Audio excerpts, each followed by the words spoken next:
క్షుద్ర పూజలకు సంబంధించినటువంటి బ్రేకింగ్ ఇది. భద్రాద్రి కొత్తగూడెం జిల్లాలో క్షుద్ర పూజలు కలకలం రేపుతున్నాయి. ములకలపల్లి మండలం తిమ్మంపేట గ్రామ శివారులో జరుగుతున్నటువంటి క్షుద్ర పూజలతో గ్రామస్తులు తీవ్ర భయాందోళనకు గురవుతున్నారు.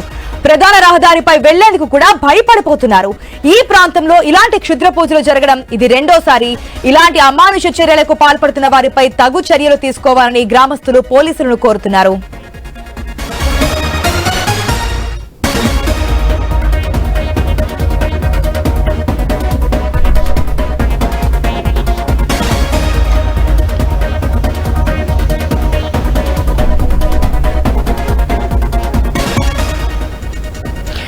మనం చూస్తున్నాం క్షుద్ర పూజలకు సంబంధించిన బ్రేకింగ్. భద్రాద్రి కొత్తగూడెం జిల్లాలో జరిగింది ఇది.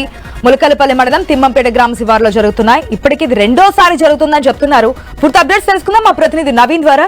Right Naveen, good afternoon. మనం చూస్తున్నాం క్షుద్ర పూజలు, టెక్నాలజీ మారుతుంది, జనరేషన్స్ మారుతున్నాయి, కానీ ఈ క్షుద్ర పూజలకు సంబంధించినటువంటి ఆనవాళ్ళు ఇంకా మనకి ఎక్కడో చోట కనిపిస్తూనే ఉన్నాయి. మనకి ఇక్కడ రెండోసారి ఈ విధంగా జరుగుతుందని ఆవేదన వ్యక్తం చేస్తున్నారు స్థానికులు, గ్రామస్తులు కూడా భయపడుతున్నటువంటి సిచ్యువేషన్.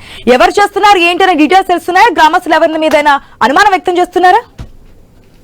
ఈ సాక్ష్యం మనం చూడొచ్చు. భద్రాద్రి కొత్తగూడెం జిల్లాలోని ములకలపల్లి మండలం తిమ్మంపేట, అదంతా కూడా ఏజెన్సీ ప్రాంతం అని చెప్పుకోవచ్చు. ఈ ప్రాంతంలో రాత్రిపూట క్షుద్ర పూజల కలకలం అయితే రేపినట్టు పరిస్థితి కాబట్టి మనం చూసుకున్నట్టయితే మెయిన్ రోడ్డు మీదనే ఏదైతే ఉందో ప్రధాన రోడ్డు మీదనే రోడ్డు పక్కన భారీ ఎత్తున కూడా ఒక బొమ్మ ఆకారంలోని పసుపు కుంకుమతోటి ఒక బొమ్మ గీసినట్టు పరిస్థితి కనపడుతుంది. అంతేకాకుండా కొబ్బరికాయలు కొట్టడం, నిమ్మకాయలు పెట్టడం ఇలాంటి కార్యక్రమాలు మొత్తం చేశారు. అక్కడే కొన్ని బ్యాగులు కూడా వాళ్ళు తెచ్చుకున్నట్టు వస్తువులు ఏవైతే ఉంటాయి ఇవన్నీ తీసుకొచ్చినట్టు వస్తువులకు సంబంధించిన బ్యాగును కూడా రోడ్డు మీదనే వదిలి వెళ్ళినట్టు పరిస్థితి కాబట్టి అక్కడ స్థానికులు చూడడంతో కూడా ఒకసారిగా భయాందోళనకు అయితే గురవుతున్నారు. ఎందుకంటే గతంలో కూడా ఇలాంటి పూజలు రోడ్ల మీద చేశారని చెప్పేసి కూడా చెప్తున్నారు వాళ్ళు. ఎందుకంటే అక్కడ ఎక్కువగా గిరిజనులు ఉండే పరిస్థితి కాబట్టి వాళ్ళు ఉట్టిన మూఢనమ్మకాలు కూడా నమ్ముతారు. అంటే ఆ ఊర్లో ఏదైనా జరగడం కానీ ఏదైనా జ్వరాలు వచ్చినా సరే, ఎవరైనా చనిపోయినా సరే దాన్ని దీనికి ముడియేటువంటి కార్యక్రమం చేస్తారు. అది ఈ నేపథ్యంలో అక్కడ ఒక భారీ బొమ్మ కూడా మనం చూసినట్టుగా విజువల్ స్పష్టంగా చూడొచ్చు.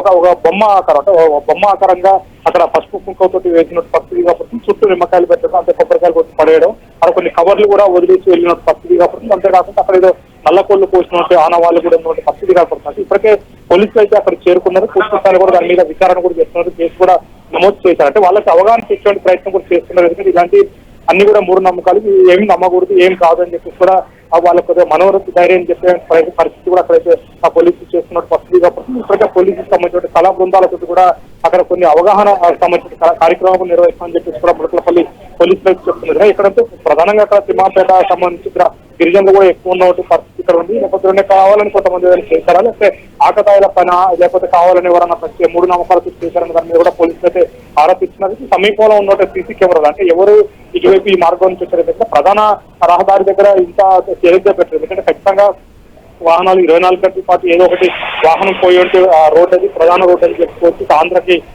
ఏలూరు ఈ ప్రాంతానికి పోయే రోడ్ ఇది ములకలపల్లి అనేది. అయితే ఇక్కడ ఎవరు పెట్టారు ఏకంగా దాని మీద పోలీసులు అయితే ఎంక్వైరీ చేస్తున్నట్టు పరిస్థితి కాబట్టి ప్రస్తుతానికి అయితే ఆ మూడు నమ్మకాలను ఎవరు కూడా నమ్మకం అక్కడ ఉన్నటువంటి రెవెన్యూ డిపార్ట్మెంట్ కానీ పోలీసు శాఖ నుంచి కూడా వాళ్ళైతే అవగాహన చేస్తున్నట్టు పరిస్థితి కాబట్టి కానీ అక్కడ ప్రజలు మాత్రం భయాందోళనకు గురవుతున్నారు. ఎందుకంటే కొన్ని చిన్న చిన్న గ్రామాలు ఉంటాయి. ఆ గ్రామాల ప్రజలు ఏంటంటే చిన్న చిన్న వాటికే భయపడే పరిస్థితి కాబట్టి భారీ ఎత్తున కూడా ఇట్లా పసుపు కుంకుమేయడం, ఇట్లా పూజలు చేయడం, ఇవన్నీ ఆనవాళ్ళు చూసిన తర్వాత వాళ్ళు కొద్దిగా కొంచెం భయపడుతున్న పరిస్థితి కాబట్టి ఏదైనా కానీ ఎలాంటి భయం ఉండదు, ఏముండదు. ఎలాంటి వ్యక్తులైనా అనుమానంగా మీ దగ్గర ఉంటే మాత్రం ఖచ్చితంగా మాకు ఫోన్ చేయండి అని చెప్పి పోలీసులు కూడా పోలీసు వాళ్ళకి సంబంధించిన నెంబర్లు కూడా ఇచ్చినట్టు పరిస్థితి ఉంది. ఏదైనా ఒక భయాందోళనకు అయితే అక్కడ గ్రామస్తులు అయితే గురవుతున్నట్టు పరిస్థితి ఏర్పడుతుంది.